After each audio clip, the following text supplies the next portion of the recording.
नमस्कार, आप देख रहे हैं जी बिहार झारखंड और मैं हूं आपके साथ राजेश कुमार। दिल्ली सचिवालय में क्या सीक्रेट छिपा है? क्या सचिवालय में कुछ ऐसा राज है जिसके बाहर आने से आम आदमी पार्टी की मुसीबत बढ़ सकती है? ये सवाल इसलिए क्योंकि दिल्ली में बीजेपी के जीत के बाद ही दिल्ली की सुरक्षा कड़ी कर दी गई है। आदेश दिया गया है कि दिल्ली सचिवालय से कोई भी फाइल बाहर नहीं जानी चाहिए, किसी भी तरीके का डाटा डिलीट ना हो। तो क्या इन फाइलों में कुछ ऐसा है जो आम आदमी पार्टी और खासकर केजरीवाल की मुसीबत को बढ़ा सकता है?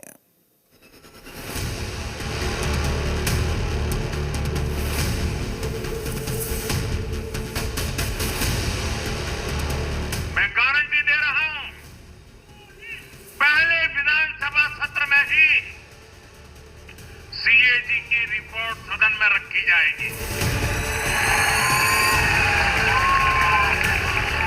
भ्रष्टाचार के हर तार की जांच होगी और जिसने भी लूटा है उसको लौटाना पड़ेगा।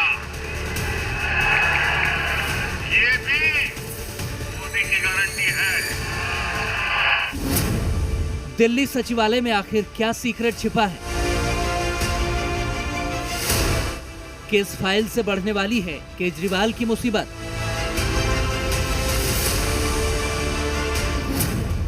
क्या सचिवालय में मौजूद हैं करप्शन के सबूत? सचिवालय की सुरक्षा कड़ी, सबसे बड़े एक्शन की घड़ी। बीजेपी क्यों चाहती है कोई फाइल बाहर न जाने पाए?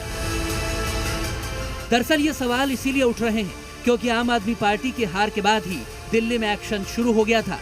सरकार के सामान्य प्रशासन विभाग यानी कि जीएडी के आदेश के बाद दिल्ली सचिवालय की सुरक्षा बढ़ा दी गई थी।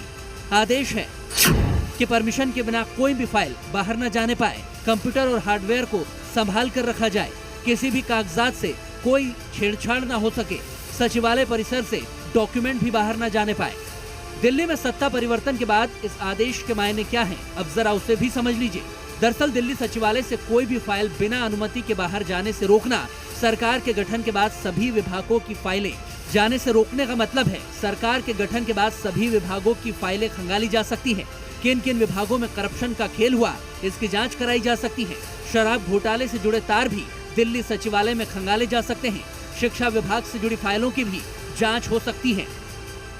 चुनावी नतीजे आने से पहले ही एक ऑर्डर किया गया कि कोई भी दिल्ली सचिवालय के अंदर रखी फाइल, दस्तावेज या फिर कंप्यूटर डिवाइस अपने साथ नहीं ले जा सकता और इस बात के लिए हर एचओडी के लिए को एक लेटर लिखा गया, जिसके बाद दिल्ली सचिवालय के अंदर सिक्योरिटी बेहद टाइट है।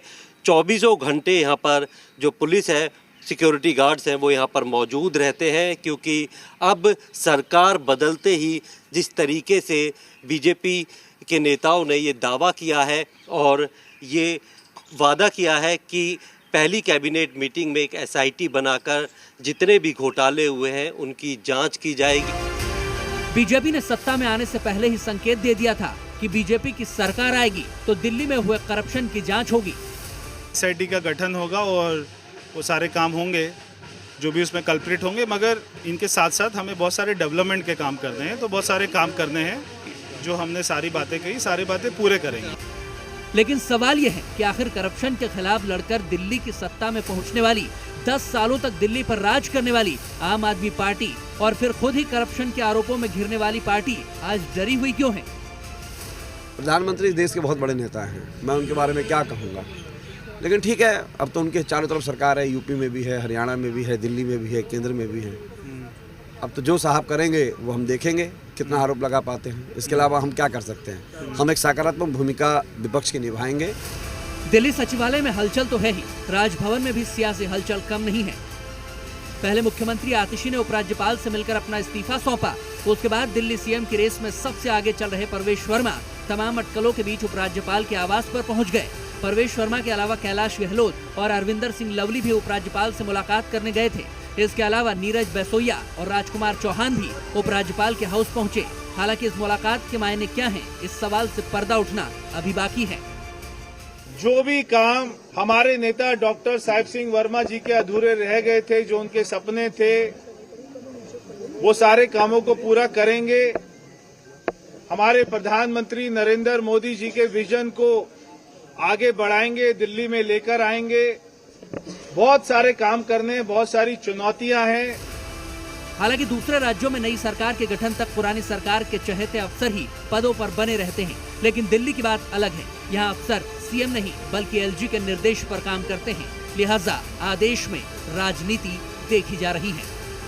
नीरज गौड़ के साथ ब्यूरो रिपोर्ट, जी मीडिया, दिल्ली।